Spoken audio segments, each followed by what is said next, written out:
Okay, let's look at now graphing a sine x function. So we want to look at what the base function is. So the base function is y is equal to sine x. And our base table is 0, 90, 180, 270, 360. And it goes from 0, 1, 0, minus 1 back to 0. That's the base table for y is equal to sine x, and it doesn't change. Anything inside the brackets affects x.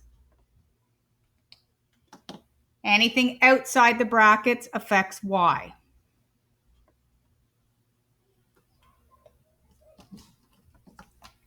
So that means we're going to add 60 to all our x values, and then we're going to times by 3 and add 1 to all our y values.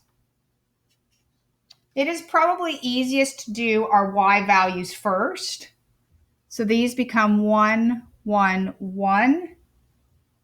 This is 4, and there is minus 2. Now we're going to take these and just add 60 to each of them.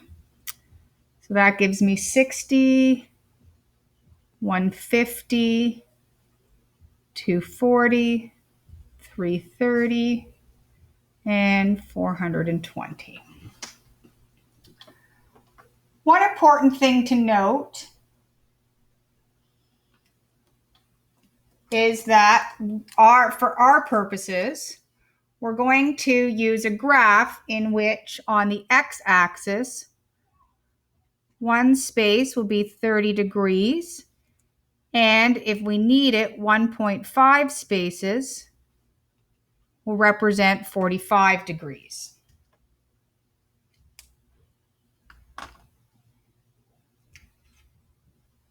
So now what I want to do is I'm going to take these values and I'm going to graph them. So at 60 degrees, I'm at 1. At 150 degrees, I'm at 4. At 240 degrees, I'm back at 1. You should start to see a pattern because these are periodic and they repeat.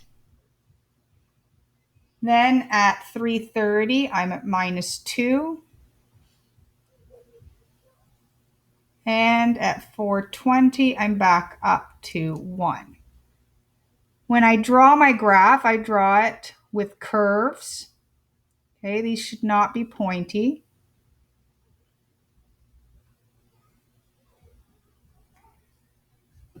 And that will be one cycle of that graph. And that's just the one that was in my table of values.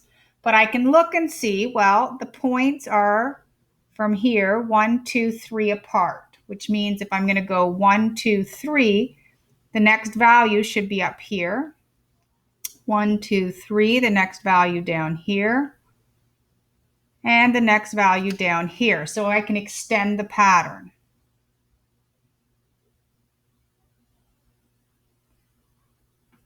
And then it will head back up in some capacity. I can also extend the pattern in the other direction. So 1, 2, 3, this should be down at minus 2, back up at 1, and then it'll head off.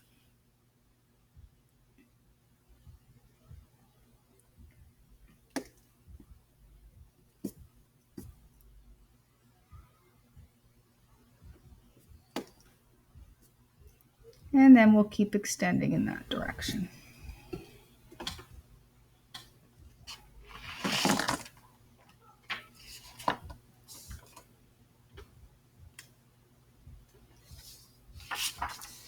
Okay, let's look at one more graph.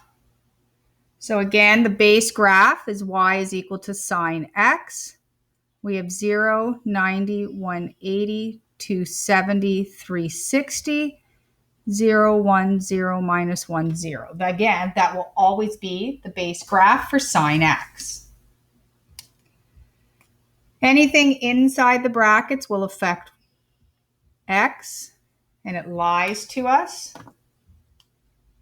Anything on the outside will affect y, and it does what it's exactly saying that it's supposed to do.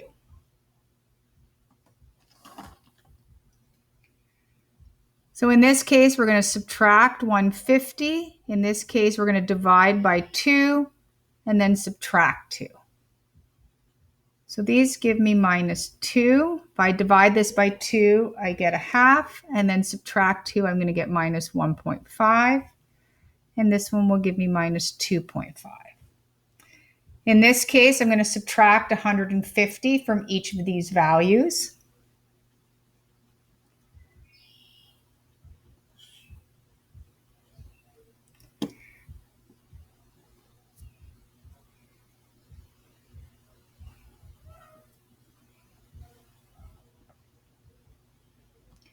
And I get that.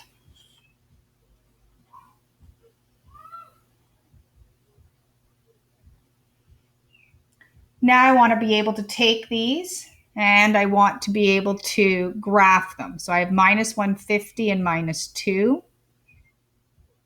I have minus 60 and minus 1.5. Positive 30 and minus 2.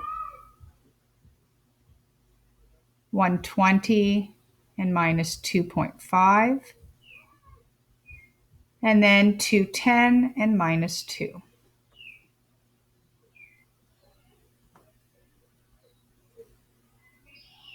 Okay, again, this is one cycle of this graph. And knowing how far apart the points are, I can extend the pattern. So I can extend the pattern ever so slightly this way. This is going to go up 1, 2, 3, 1, 2, 3, and down, 1, 2, 3.